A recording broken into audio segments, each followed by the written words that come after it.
తెలంగాణ పోరాట పటిమకు, తెలంగాణ అస్తిత్వానికి, తెలంగాణ వీరత్వానికి, నైజాం నిరంకుశత్వానికి నిదర్శనం ఈ కట్టడం. తెలంగాణ సమాజంలో ఉన్న పోరాట పటిమకు నిదర్శనం ఈ కట్టడం. ఇప్పుడు మనం యాదాద్రి భువనగిరి జిల్లాలోని నారాయణపూర్ మండల కేంద్రంలో ఉన్నాం.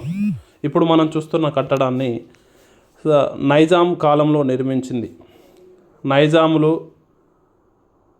తెలంగాణ సమాజంపై, తెలంగాణ అస్తిత్వంపై చేస్తున్న దాడిని తట్టుకునేందుకు, తమను తాము రక్షించుకునేందుకు గ్రామస్తులే ఒక రక్షణ వలయంగా ఏర్పడి తమ గ్రామంపై దుండగులు, నైజాం దురహంతకారులు, దొంగలు రాకుండా కాపు కాచేందుకు, వాళ్ళను వాళ్ళు రక్షించుకునేందుకు ఒక అద్భుతమైన నిర్మాణాన్ని వీళ్ళు చేసుకున్నారు.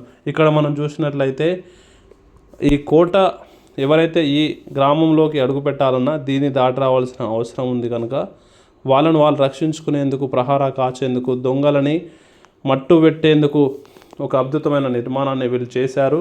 ఇక్కడ అదేవిధంగా ఈ కోటతో పాటు, ఈ ప్రహారా కాచే కోటతో పాటు చుట్టుపక్కల ఒక ప్యాలెస్ కూడా మనకు వెనుక కనబడుతుంది. ఇప్పుడు ఇవన్నీ శిథిలావస్థలో ఉన్నాయి.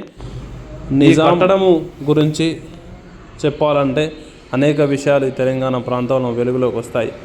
ఈ కట్టడాలు ఎలా ఉన్నప్పటికీ తెలంగాణ అంటే పోరాటం, తెలంగాణ అంటే ప్రతిఘటన, తెలంగాణ అంటే తెగింపు, తెలంగాణ గడ్డలోనే ఎదిరించే సత్తా ఉంది. దేన్నైనా ఎవరినైనా ఎదిరించి నిలబడగల సత్తా తెలంగాణ మట్టిలో ఉంది. తెలంగాణ అనేక పోరాటాల ఫలితం. తెలంగాణ వేలాది మంది ప్రాణ అల్పితాలకు నిదర్శనం. జై తెలంగాణ. తెలంగాణలో పుట్టినందుకు మనందరం గర్విద్దాం.